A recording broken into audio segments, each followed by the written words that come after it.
Hey everybody, it's Laurie, your Red Hot Realtor. A little throwback information today from Snell Isle. Did you ever wonder how the land all got developed here, how much it all cost, and who was all involved? I'm going to tell you. So on June 16th, 1900, H.H. Kenyon and his wife sold 40 acres to Alice Barnard for $200.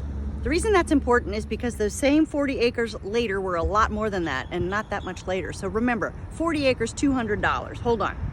Now, the Barnard family owned a lot of land around here. So they owned about 440 acres until they sold that. All the way from, Crescent Lake, the Snell Hamlets area that we know now, the northern part of Old Northeast, that whole area, and Snell Isle. So they owned lots of land. They were an old Chicago family that had cattle on all these places. So imagine that, lots of cows around here.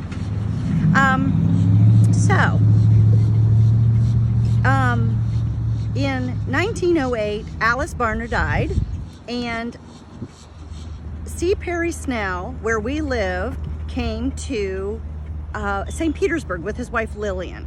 Now, within 2 weeks of living here in Snell Isle, they bought some real estate. Imagine that.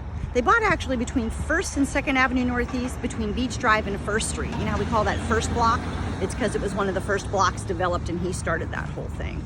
5 years later, they moved here permanently from Kentucky. They were here on vacation.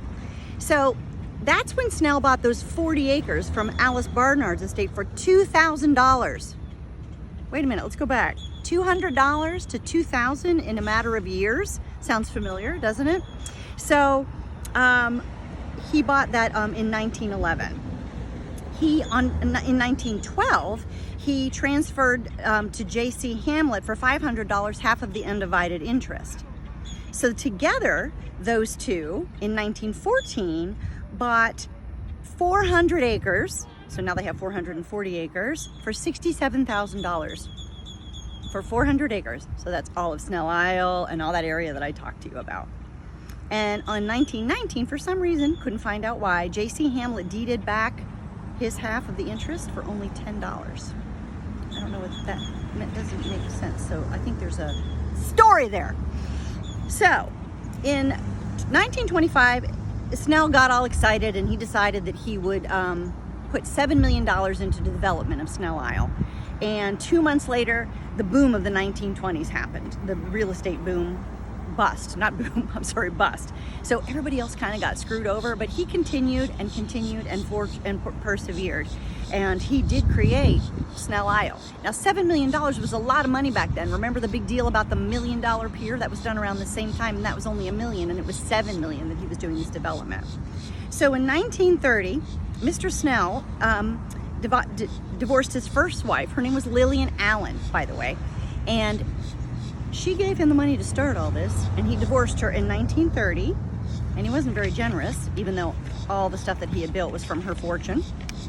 The golf course and 24 lots were sold to the Clark Candy Company people, D.L. Clark. So that's what this whole golf course behind me, it was Clark's Sunset Golf Course. Now it's, of course, the Vinoy Golf Course, the Vinoy Sunset Golf Course. So he divorced her, and then in just a couple years later, he married Olive Wender. Now, within a year of getting married, he realized that she was pregnant, but not with his baby. So he went back to Mexico again, got another divorce, and got her out and didn't give her anything. Okay. So, didn't take much longer than that. I mean, that was only 1934. In the same year, he met and married Carol Hartigan of Philadelphia. She was a girl who was sweet and young, 20 years his junior, and they met at the Snell Arcade building. So he was building the Snell Arcade building, and she was sent here from the Ormond Beach area to open up a candy store. And so they met, and then he offered her a job as a secretary, and the rest was history. And they actually did stay married until he died in 1942. So that's a little bit of the history about pricing and what things cost back when, how much, and a little bit of gossip too. So hope you enjoyed it. Have a beautiful, beautiful day. Happy spring. Red Hot Realtor out.